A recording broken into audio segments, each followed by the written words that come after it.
नवीन घडामोडी पाहण्यासाठी आपल्या बारामती झटका या यूट्यूब चॅनलला सबस्क्राईब करा व बेल आयकॉन दाबा म्हणजे ताज्या घडामोडी आपणापर्यंत पोहोचतील। अकलूज ग्रामपंचायतीचे नगर परिषदेमध्ये रूपांतर झाले।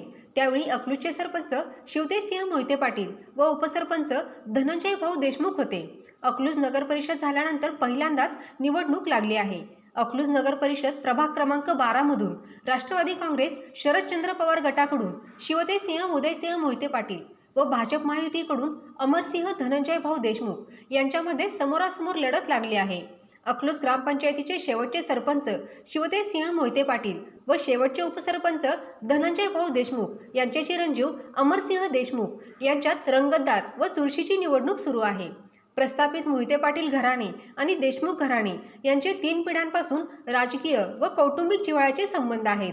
माळशिरसचे बिनविरोध आमदार होण्याचा बहुमान चांगोजीराव उर्फ आबासाहेब देशमुख यांना मिळाला होता। स्वर्गीय आमदार आबासाहेब देशमुख यांचे पुतणे धनंजय भाऊ देशमुख हे आहेत। 3 पिढ्या प्रस्थापित मोहिते पाटील यांच्यासोबत राजकारण व समाजकारण करणाऱ्या देशमुख परिवाराने भारतीय जनता पक्षामधून मोहिते पाटील परिवारांच्या विरोधात दंड थोपटले आहेत।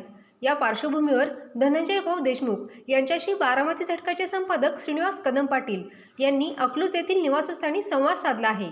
यावेळी अकलूजचे माजी उपसरपंच व ज्येष्ठ नेते धनंजय भाऊ देशमुख यांनी प्रस्थापित मोहिते पाटील यांच्याकडून पद दिले जाते मात्र अधिकार दिले जात नाहीत। देशामध्ये नरेंद्रजी मोदी, राज्यामध्ये देवेंद्रजी फडणवीस यांचे सरकार असल्याने खऱ्या अर्थाने या भागाचा व परिसराचा विकास करायचा असेल तर भारतीय जनता पक्षामध्ये सहभागी झाल्याशिवाय पर्याय नाही। खरं तर गेल्या 10 वर्षांमध्येच निर्णय व्हायला पाहिजे होता, अशी ही खंत यावेळी त्यांनी व्यक्त केली। माझ्या कारकिर्दीमध्ये जनतेची व समाजाची कार्यातून सेवा करण्याची राहिली होती। ती जनतेची सेवा करण्याची संधी माझा मुलगा अमरभैया देशमुख यांना कमळ चिन्हासमोरील बटन दाबून विजयी करून द्यावी, अशा प्रकारे आवाहन करून प्रभाग क्रमांक 12 मधील मतदारांना धनंजय भाऊ देशमुख यांनी आवाहन केले असून मन मोकळेपणाने सुसंवाद साधला आहे। तर आपण प्रत्यक्षच पाहूयात ते काय म्हणतायत। नमस्ते, बारामती झटक्यामध्ये सहर्ष स्वागत। आज आपण अकलूजमध्ये आलेलो आहे आणि अकलूजमध्ये ज्या वेळेस खरं अकलूज ग्रामपंचायतीचं नगर परिषदेमध्ये रूपांतर झालं त्यावेळेला जे उपसरपंच होते ते धनंजय भाऊ देशमुख, आपण त्यांच्या निवासस्थानी आलेलो आहे आणि आता सध्या धनंजय भाऊ देशमुख यांचे चिरंजीव वार्ड क्रमांक 12 मधून अमरभैया देशमुख उभा राहिलेले आहेत। मग खरं पूर्वी ग्रामपंचायत असताना नेमकं धनंजय भाऊंनी त्या ठिकाणी काम केलं आहे, त्यांना प्रगल्भ असा प्रशासनाचा अनुभव आहे। आपण त्यांच्याकडून जाणून घेऊया की ते त्यावेळेला नेमक्या काय समस्या होत्या, त्यांच्याकडून काय कामं अपुरी राहिली आहेत का, नेमकं कशा पद्धतीनं त्यावेळेचा कारभार होता, याविषयी आपण त्यांच्याकडून जाणून घेऊया। नमस्ते भाऊ। नमस्ते। बारामती झटक्यामध्ये सहर्ष स्वागत आहे। नमस्ते।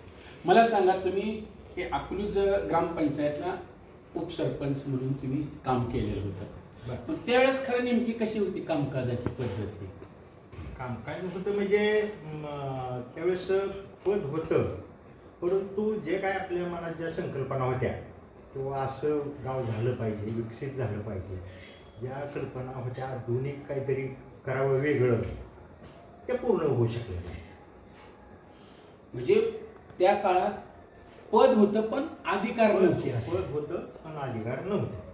पण आत्ता मला सांगा, ही नगर परिषद झालेली आहे, आता तुमचे चिरंजीव जे आहे हो अमरभैया 12 मधून उभा राहिलेले म्हणजे आता समजा मतदारांनी त्यांना हे निवडणुकीमध्ये नेमकं मतदानरूपी आशीर्वाद देण्याकरता तुम्ही काय आवाहन करताय मतदारांना?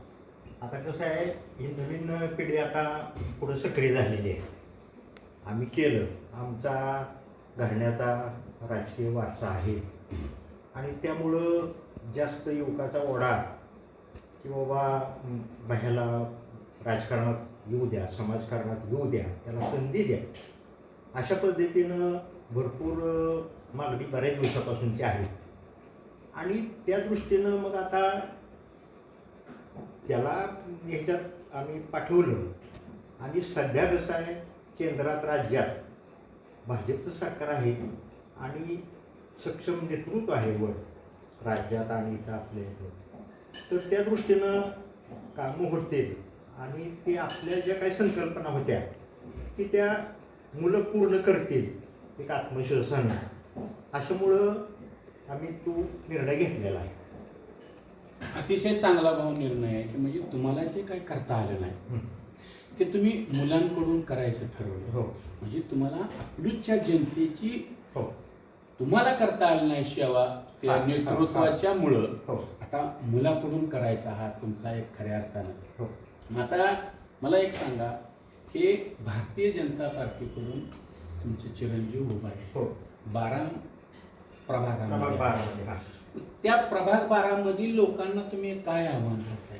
आता प्रभाग 12 एक जनरल बघितलं तर चांगला सुशिक्षित वर्ग आहे त्या ठिकाणी आणि निश्चितच ज्या काही मुलाच्या जे संकल्पना आहेत पुढील आधुनिक काही विचार आहेत ते निश्चित पूर्ण होण्याच्या दृष्टीनं तेथील नागरिक विचार करतील आणि त्या दृष्टीनं आता आमचे चिरंजीव प्रयत्न करतील. तर त्या प्रभागातल्या नागरिकांना माझी एवढी विनंती आहे की तो प्रथम आहे, त्याच्याकडं धाडस आहे, काम करण्याची जिद्द आहे, त्याचा संपर्क चांगल्या प्रमाणात आहे आणि त्या दृष्टीनं तो निश्चित तो पूर्ण करेल. त्यामुळे माझी विनंती राहील की त्याला मतदान करावं. तो भाजपमधून उभा राहिलेला आहे. कमळ या चिन्हापुढं बटन दाबून त्याला विजय करावा ही माझी विनंती राहील. आता खरं भाऊ शेवटचा प्रश्न आहे म्हणजे तुम्ही ह्या जनतेमध्ये तुमचं देशमुख परिवार जे आहे हा जनतेमध्ये मिसळणारा आहे. आता हे पूर्वीपार तुम्ही विशिष्ट एका घराण्याशी संलग्न होते. आता हा निर्णय घेतल्यानंतर म्हणजे नेमकं ह्या जनतेमध्ये कशा प्रतिक्रिया होतात? जनतेमध्ये अशा प्रतिक्रिया होत्या की ह्याच्या अगोदर आमच्यात 2-3 पिढ्यापासून हे म्हणजे राजकीय वारसा आहे.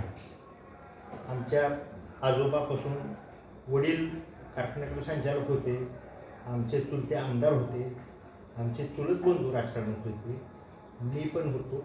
आता पुढच्या ह्याला की आता मागं बऱ्याच दिवसापासून आहे की मुलांना आता राजकारण देऊ द्या, त्यांना राजकारण करू द्या. अशा पद्धतीनं आम्ही हा निर्णय लोक म्हणतात मागच व्हायला पाहिजे होता एक 10 वर्षापूर्वी, परंतु ते आत्ता योग आलेला आहे आणि त्या दृष्टीनं मग आम्ही परवानगी दिलेली आहे. अतिशय आपण पाहिलं की खऱ्या अर्थानं एक मुरब्बी असणारं हे देशमुख परिवार राजकारणी आहेत. यांच्या घरामध्ये खऱ्या अर्थानं आमदारकीसुद्धा होऊन गेलेली होती आणि ह्यांच्या राजकीय घराणं असणारं यांनीसुद्धा विशिष्ट एका घराण्याशी प्रामाणिकपणे राजकारणामध्ये राहिली. परंतु नव्या पिढीला ही विकसित भारत नरेंद्रजी मोदी यांची संकल्पना आहे. नरेंद्र मोदी असतील, राज्यामध्ये देवेंद्रजी फडणवीस आहेत आणि सोलापूर जिल्ह्यामध्ये कर्तबगार असे पालकमंत्री जयकुमार गोरे मिळालेले आहेत. या माळशिरस तालुक्यामध्ये विकास काय असतो हे खऱ्या अर्थानं माजी आमदार राम सातपुते यांनी दाखवून दिलेलं आहे. आणि हे सर्व जर करायचं असेल तर ह्या तरुण पिढीमध्ये भारतीय जनता पार्टीशिवाय पर्याय नाही असं एक सरळ चित्र निर्माण झाले.